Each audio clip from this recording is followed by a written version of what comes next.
జగన్మోహన్ రెడ్డి మంచితనం గురించి మరొకసారి జగన్మోహన్ రెడ్డి గారే చెప్పుకున్నారు. ప్రెస్ మీట్ నిర్వహించి ఏదైతే దశాబ్దాల క్రితం చనిపోయినటువంటి వాళ్ళ తాత హత్యను ప్రస్తావిస్తూ జగన్మోహన్ రెడ్డి అనేవాడు మంచివాడు కాబట్టే ఎవరైతే వాళ్ళ తాతను చంపిన ప్రత్యర్థులు ఈ రోజుకి స్వేచ్ఛగా తిరుగుతున్నారు, బతికి ఉన్నారని చెప్పేసి ఆయన చెప్పుకుంటూ వచ్చారు. మరో పక్క చూసుకుంటేనేమో చంద్రబాబు నాయుడు గారిది criminal mind set, faction mind set అని చెప్పేసి చంద్రబాబు నాయుడు గారి గురించి ఆరోపణలు చేశారు. మరి అయితే జగన్మోహన్ రెడ్డి చేసిన వ్యాఖ్యల గురించి పూర్తి విషయాలు తెలుసుకోవడానికి మనతో పాటు ఉన్నారు తెలంగాణ తెలుగుదేశం పార్టీ రాష్ట్ర అధికార ప్రతినిధి సూర్యదేవలత గారు.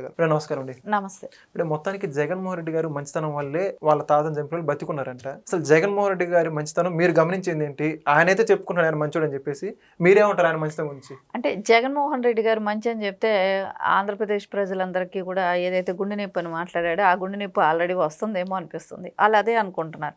అసలు రాజారెడ్డి అంత మంచాడని చెప్పి ఇప్పటి వరకు చరిత్రలో ఎక్కడ మేము వినలేదు, కానీ ఇది ఫస్ట్ టైం వింటున్నాం జగన్మోహన్ రెడ్డి ఇలాంటి మాటలు కొత్తగా వింటున్నాం అని. కడప ప్రజలకు కూడా అదే షాక్ లో ఉన్నారు, ఇంకా కోలుకోలేరేమో. రాజారెడ్డి గురించి మాట్లాడినప్పుడు ఖచ్చితంగా వాళ్ళకి ఆ ఉద్దేశం ఉంటుంది. ఎందుకంటే రాజారెడ్డి గురించి అందరికీ తెలిసిన విషయమే. కడప ప్రజలకి ప్రత్యేకంగా చెప్పాల్సిన అవసరం లేదు. ఇంకోటి ఏంటంటే ఆయన ఎవరి దగ్గర అయితే మైనింగ్ ఒకళ్ళ దగ్గర పనిచేస్తా ఉన్నాడు, గుమస్తాగా ఉన్న వ్యక్తి, వాళ్ళని అతన్ని చంపి ఆ మైనింగ్ అంతా కాజేయటం కానివ్వండి అవన్నీ చేసి ఆయన అలా మైనింగ్ సంపాదించడం జరిగింది. ఆయన ఏమి చెమటూడ్చో కష్టపడే ఒక గుమస్తాగా వెంటనే మైనింగ్ అనేది ఎంత ఆ మొత్తం కాజేయటం అనేది ఎంత చూడండి ఎలా చేశారు. ఆయన్ని చంపేసి ఆయన ప్రస్థానం అక్కడ నుంచి, అంటే ఒక చిన్న ఎంప్లాయ్ గా ఉన్న వ్యక్తి. ఇంకా గతంలో మనం చూస్తే చాలా మంది కూడా చెప్పారు, దాన్ని బట్టి చూస్తే ఏదో వాళ్ళు బ్రిటిష్ హయాంలో ఒక దగ్గర బెల్ కొట్టే జాబ్ అని కానివ్వండి, ఇట్లా రకరకాలు ఉన్నాయి. కాకపోతే మనకు అందరికీ తెలిసింది రాజారెడ్డి గారి దగ్గర నుంచి కాబట్టి దాని ప్రస్తావనే తీసుకుందాం. ఎందుకంటే ఆయన కూడా అక్కడ నుంచే స్టార్ట్ చేశాడు. అంతకు ముందు వాళ్ళ ఉద్యోగాలు ఏంటి, వాళ్ళ పూర్వీకుల గురించి కూడా ఎక్కడ చెప్పట్లేదు. ఎందుకంటే అక్కడ నుంచి వెళ్తే ఎంటైర్ క్యాస్ట్ దగ్గర నుంచి అన్ని మారిపోతుంటాయి.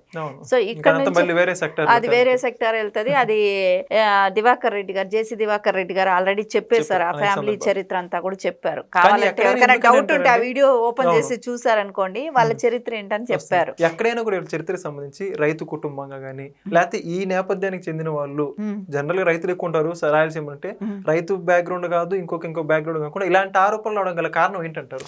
మీరు చూడండి, ఇప్పుడు నారా చంద్రబాబు నాయుడు గారిని 2 ఎకరాల పొలము అని మాట్లాడతారు. అవును, అది వాస్తవమే కాదని మేము ఎవరో అనట్లేదు. ఆయన చిన్న రైతు కుటుంబంలో పుట్టారు, తర్వాత 2 ఎకరాలు వచ్చినా తర్వాత పెంచుకుంటా వచ్చారు. ఆయన కష్టపడి చదువుకున్నారు, కష్టపడి రాజకీయాలకు వచ్చారు. ఆయన కష్టపడి ఒక మినిస్టర్ అయిన తర్వాతే ఎన్టీఆర్ గారు గుర్తించారు.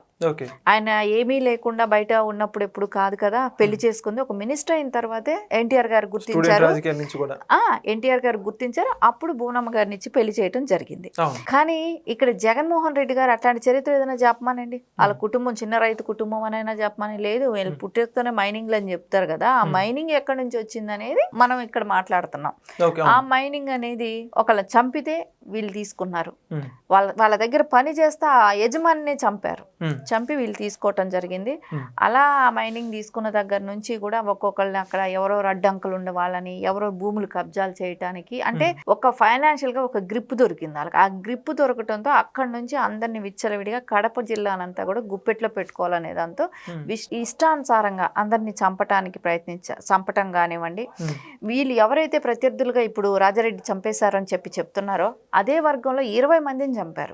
అంటే అది ఒక ఇన్సిడెంట్ మనకు తెలుసు, ఎవరైతే చంపేశారో సంఘటన వరకే మనం చెప్పేది. అలాంటివి ఎన్నో కోకొల్లలు రోజు చంపటాలే వాళ్ళు. అంత దారుణమైన పరిస్థితుల్లో ఉన్న ఆ రోజున రాజారెడ్డి, అది ఇప్పుడు ఎవడైనా అంటారు కత్తి పట్టుకున్నాడు కత్తితోనే పోతాడు, గొడ్డలు పట్టుకున్నాడు గొడ్డలతోనే పోతారు, కర్మ సిద్ధాంతం అది. సో ఫ్యాక్షనిస్ట్ ఫ్యాక్షన్ గొడవల్లోనే పోతారు. అదే విధంగా ఆయన్ని ఆ రోజున వ్యతిరేక ఇద్దరు ఫ్యాక్షన్ గొడవల్లో చనిపోవటం జరిగింది. కానీ జగన్మోహన్ రెడ్డి గారు చెప్పేది ఏంటంటే ఈ తరం వాళ్ళకి తెలియదు, అంటే ఇప్పుడు వచ్చే యంగర్ జనరేషన్కి తెలియదేమో అన్నట్టు ఇవన్నీ చెప్తే నమ్ముతారని అనుకుంటున్నారు. ఎందుకంటే ఎన్నో తరాలు మారిపోలేదు ఇక్కడ తెలియకుండా పోవటానికి. వాళ్ళ తాతలు వాళ్ళు బతికే ఉన్నారు కాబట్టి చెప్తారు రాజారెడ్డి ఎలాంటి వాళ్ళని, వాళ్ళ పిల్లలకి చెప్పేవాళ్ళు. ఆ తరం వాళ్ళు ఉన్నారు, కొద్దో గొప్ప ఉన్నారు, కొంతమంది వీడియోలు చేసి ఆల్రెడీ పెట్టేసి ఉన్నారు. పెద్ద మినిస్టర్స్ గా చేసిన మాజీ మినిస్టర్లుగా ఉన్న వాళ్ళందరూ కూడా వీడియోలు చేసి అలా ఫ్యామిలీ ఆధారాలతో ఆధారాలతో సహా పెట్టేశారు. ఇంకా ఆ ఫ్యామిలీలో దాని గురించి ఎవరైతే ఆ ఫ్యాక్షన్ గొడవల్లో బాధపడిన కుటుంబాలు ఉన్నాయి, ప్రభావిత కుటుంబాలు ఉన్నాయి, వాళ్ళు చెప్తున్నారు రాజారెడ్డి ఎలాంటి వ్యక్తి అనేది. ఇవన్నీ కూడా ఓపెన్ గా తెలుసు. జగన్మోహన్ రెడ్డి చెప్తే ఈ రోజున జనాలు నమ్మే పరిస్థితిలో లేరు. కానీ జగన్మోహన్ రెడ్డి ఎలాగైనా నేను నమ్మించగలుగుతానని ఒక పిచ్చి భ్రమలో ఉన్నాడు అక్కడ. ఆ భ్రమలో ఉండే ఆయన అలాంటి మాటలన్నీ మాట్లాడు. మరి ప్రత్యేకంగా చంద్రబాబు నాయుడు గారిని టార్గెట్ చేసి ఈయన మంచిగా ఆయన చిత్రీకరిస్తూ, చంద్రబాబు నాయుడు గారు ఏమో క్రిమినల్ మైండ్ సెట్ మీది, వాళ్ళ నాన్న హత్య గురించి కూడా ప్రస్తావిస్తూ, అంటే హెలికాప్టర్ ఘటన జరిగింది, చంద్రబాబు నాయుడు ఇలా అన్నగా కొద్ది రోజులకే జరిగింది, ఎవరిది క్రిమినల్ మైండ్ సెట్ అయ్యా చంద్రబాబు అని ప్రశ్నిస్తున్నారు మీ నాయకుడిని. మీ నాయకుడు ఈ బ్యాక్గ్రౌండ్ గురించి ఏమంటారు? మరి నేను ఒక్కటే, మనం ఇప్పుడు బాబు గారిని ప్రశ్నించే అర్హత లేని వ్యక్తి జగన్మోహన్ రెడ్డి. ఇప్పుడు వాళ్ళ నాన్న హత్యను గురించి అవన్నీ వచ్చి ఆయన మాట్లాడే చిల్లర మాటల గురించి ప్రజలందరూ తిడుతూనే ఉన్నారు. 2 రోజులుగా ట్రోల్ అవుతున్నాడు. మనిషి అనే వాళ్ళకి సిగ్గనే వాళ్ళు ఉంటే ఆ ట్రోలింగ్ చూసైనా నోరు మూసుకొని ఇంట్లో కూర్చుంటారు ఎవరైనా సరే. కానీ ఆయన ఇప్పుడు నారా చంద్రబాబు నాయుడు గారు కక్షపూరితంగా ఫ్యాక్షన్ రాజకీయాలు చేస్తాడని మాట్లాడుతున్నాడు. అదే ఫ్యాక్షన్ రాజకీయాలు చేస్తే ఈ రోజున ఒక్కళ్ళు కూడా బయట తిరగరు. వైసీపీ వాళ్ళు ఎవరెవరు ఏం మాట్లాడారు, ఏం చేశారు, గత 5 ఏళ్లు చేసిన అరాచకాలు ఇవన్నీ ఉన్నాయి కదా. ఇప్పుడు నారా చంద్రబాబు నాయుడు గారు 1995లోనే సీఎం అయ్యారు. సో ఆ టైంలోనే చేయాలనుకుంటే అలా రాజశేఖర రెడ్డి గారికి తెలుసు ఎంతో మందిని ఇచ్చేసి ఉండొచ్చు ఆ రోజున. కానీ ఎప్పుడు కూడా ఆయన ఫ్యాక్షన్ రాజకీయాలు ఉండకూడదు అన్న దానితోనే కడప జిల్లా కానివ్వండి, అనంతపూర్ కానివ్వండి, కర్నూలు కానివ్వండి, హైదరాబాద్ లో కూడా మత ఘర్షణలు ఉండేవి. సో ఇవన్నీ కూడా ప్రశాంతమైన వాతావరణం ఎలా వచ్చింది అని అంటే నారా చంద్రబాబు నాయుడు గారు ఆ రోజున మత ఘర్షణలు ఆగటానికి ఎన్టీఆర్ గారు కూడా మొత్తానికి చాలా కఠినంగా వ్యవహరించారు. ఫ్యాక్షన్ కావచ్చు, మత కలలు సృష్టించాల పట్ల కావచ్చు, ఖచ్చితంగా పార్టీలకు అతీతంగా ఎవరు కూడా ఈ ఫ్యాక్షన్ రాజకీయాలను ఎంకరేజ్ చేయకూడదు, మత ఘర్షణలు ఉండకూడదని స్ట్రిక్ట్ గా ఉక్కుపాదం లాంటిది అలాంటి అల్లరి మూకనంతా కూడా ఏర్పడేశారు.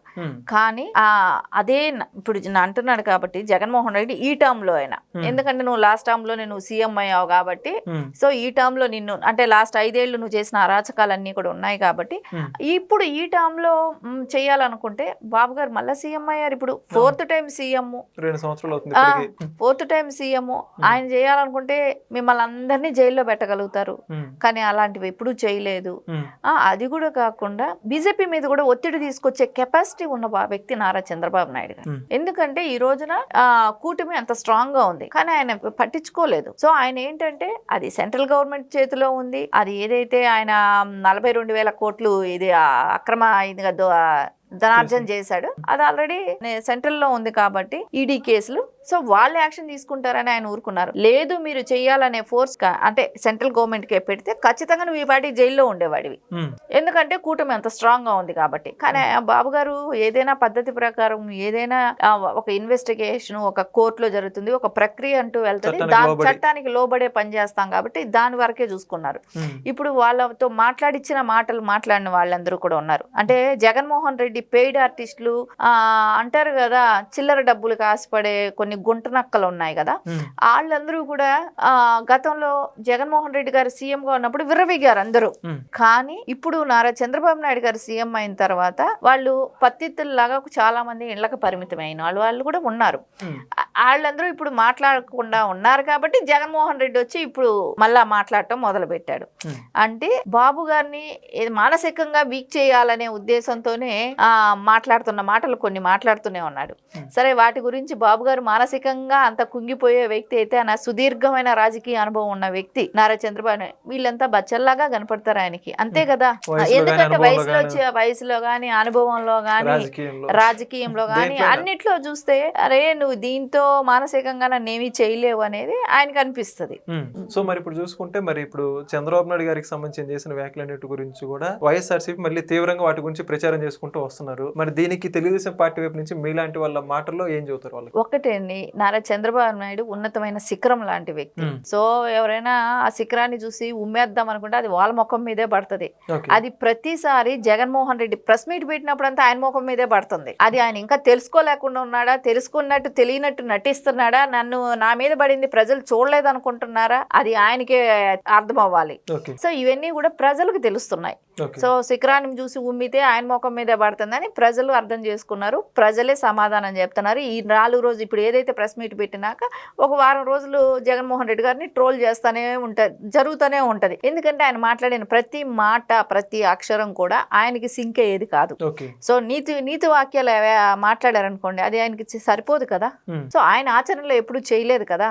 సో అందుకని అట్లాంటి వాళ్ళ మాటల గురించి ప్రజలే ఆలోచిస్తున్నారు కదా. Thank you. నమస్తే.